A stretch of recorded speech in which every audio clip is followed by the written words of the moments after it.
All right, so chapter one is about courts, crime, and controversy. We basically focused on courts, like the law and who's involved in the court system and what their role is, and basically what they do.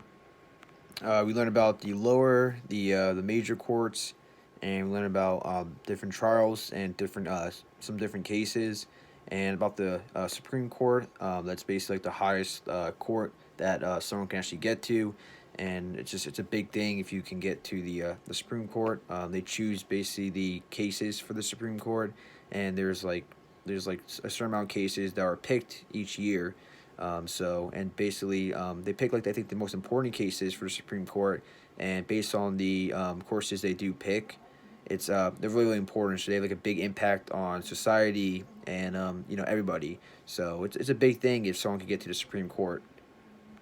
One of the things that we talked a lot about during class time was the Roy versus Wade.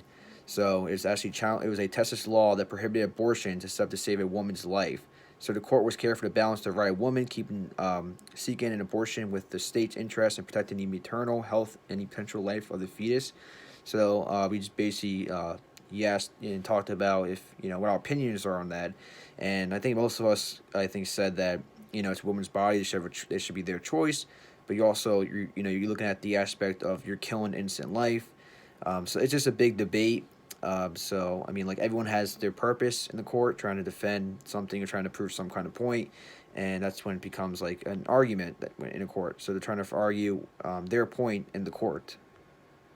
Also, Elena Kagan and Sonia Sotomayor, the new Supreme Court's added to the panel since President Barack Obama took office. So it says, what impact, if any, do you think bringing the two minority women to the Supreme Court will have on future cases? What we said about that was that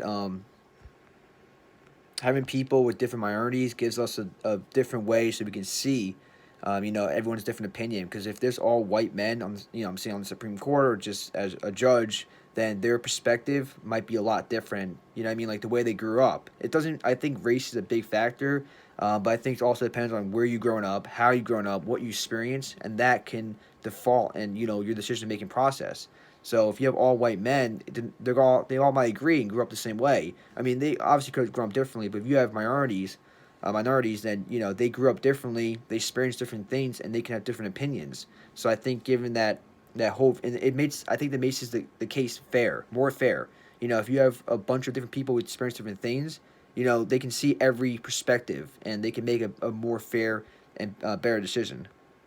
Like I said before, we learned about the different roles. So like what each person or how they play a role into the courthouse. So you have federal, you have states, you have sheriff, local, you have prosecutors, public defenders.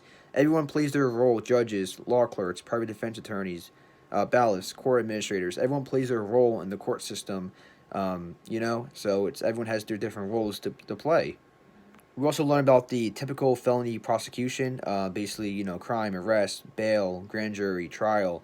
So it's important because if we don't follow a system or have people in place to construct the system, like police officers, and have the courthouse, then we it's kind of like a punishment, kind of like they try to give it. The justice system is not fair, but it tries to be fair by giving everyone a chance to prove their innocence until proven guilty. So if we don't, if the courthouses don't act, and we don't actually have police officers that fall, that push these laws on people and tell people to follow these laws or punishments for breaking the law, then we would not have a system. We would not have a system at all. Everyone go crazy. Everyone just do what they want to do, and there would be no punishment for anything. I mean, if you kill somebody, what's the punishment for that? That's why we have these, the courthouse, and we have laws to prevent, certain stuff. I mean, there's obviously a lot of things about the law that's not right that I don't agree with, but there's a lot of good things about the law, like that protect people from someone just killing somebody. There's a punishment for your actions, basically.